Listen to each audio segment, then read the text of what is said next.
Fact about me, as a child, I was so shy, I didn't answer the telephone until I was like 12 years old, and the first time I did, I answered it, hello, and then I froze. I completely froze, and the person got so mad on the other line and just started saying, hello? Hello? Who is this? Hello? And then I just hung up the phone.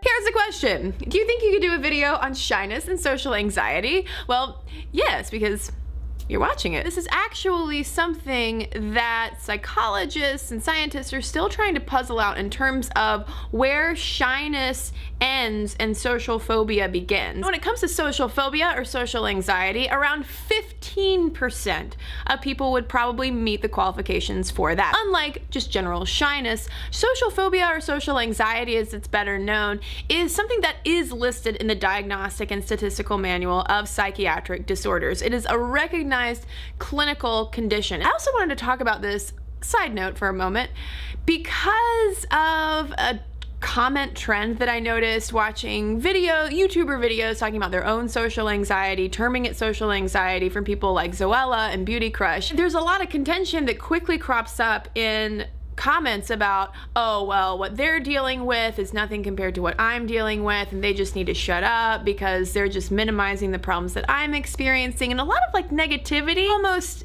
social anxiety one-upmanship that I would encourage you all to not engage in. People who are doing that want their experiences validated, and I will say right now, your experiences and your emotions surrounding social interaction and avoidance thereof are absolutely valid. Picking a fight in a comment section is simply not worth anyone's time. When it comes to this interaction of shyness and social anxiety, a lot of the research that I read suggested that we think of it more on a spectrum. I have come to realize that while I often reference my own social anxiety just kind of as a general term, I don't think I could fit the qualifications for social phobia. I am very shy. I also deal with generalized anxiety, and the two meet. If I am going to hang out with someone whom I might just be at an acquaintance level, I'm not super duper comfortable with you, I will be practicing talking points in my head possibly days beforehand. I will get really nervous. I will experience a flush when I start to talk to you. The big difference when it comes to shyness and social phobia is more of how it impacts you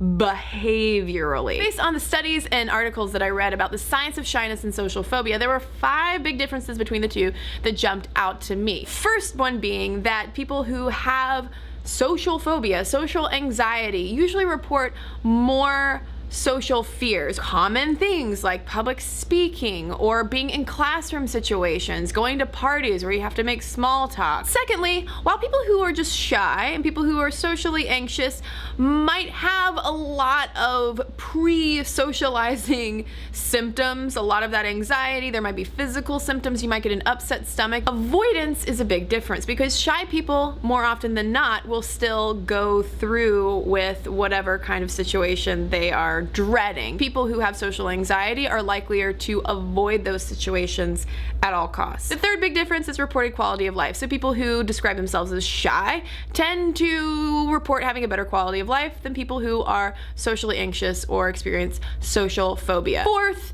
there is a heterogeneity of shyness. Shyness can describe so many more people in a way than social phobia. We use shyness to describe everything from mislabeling what is simply introversion, and a lot of people who are introverted aren't actually shy, to people who have debilitating social phobias. And the fifth big difference comes down to actually performing in social situations. A lot of times people who are shy might be really nervous, but when it comes down to it, our small talk might be a little bit awkward and stilted, but it usually is okay. People who are socially anxious usually don't perform as well. There are more physical symptoms that go along with that shyness. This is a real, true psychological condition and something that requires therapy sometimes, and sometimes even medication to help our brains and our mouths connect. And another big thing that jumped out to me though in reading about shyness and social anxiety is that we're still learning so much more about these two things and how they interact and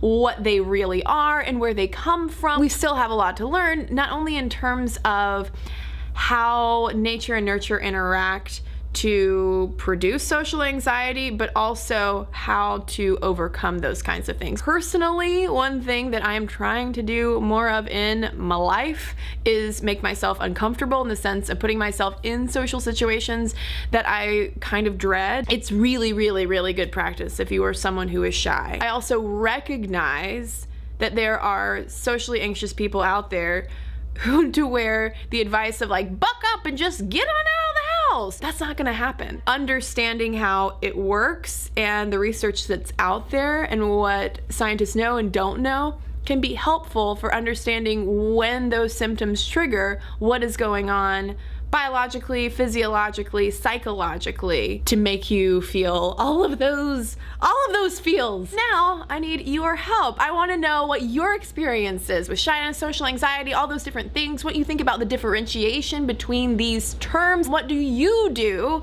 to manage these kinds of things in your life? How do you maintain a high quality of life and also deal with social anxiety or shyness? Let me know in the comments below, and hey, ask me some questions. I need y'all's questions so I can answer them. Thanks everybody who watched and commented on last week's Ask Kristen video, Teetotalers Just Want to Have Fun. Kimberly Allen said, as a non-drinker, when I attend parties, I hang around till it gets boring. So basically, when people are stumbling all over the place, unless I'm sober driving, in which case I try to find the cat or dog and hang out and play with them. Miranda Pilas offered this tip, volunteering to be the designated driver in my experience helps a lot to prevent social alienation at parties. People then generally praise and respect you for making sure your friends got home safely at the end of the night. Thanks everybody. Kisses. Kisses. Who are you?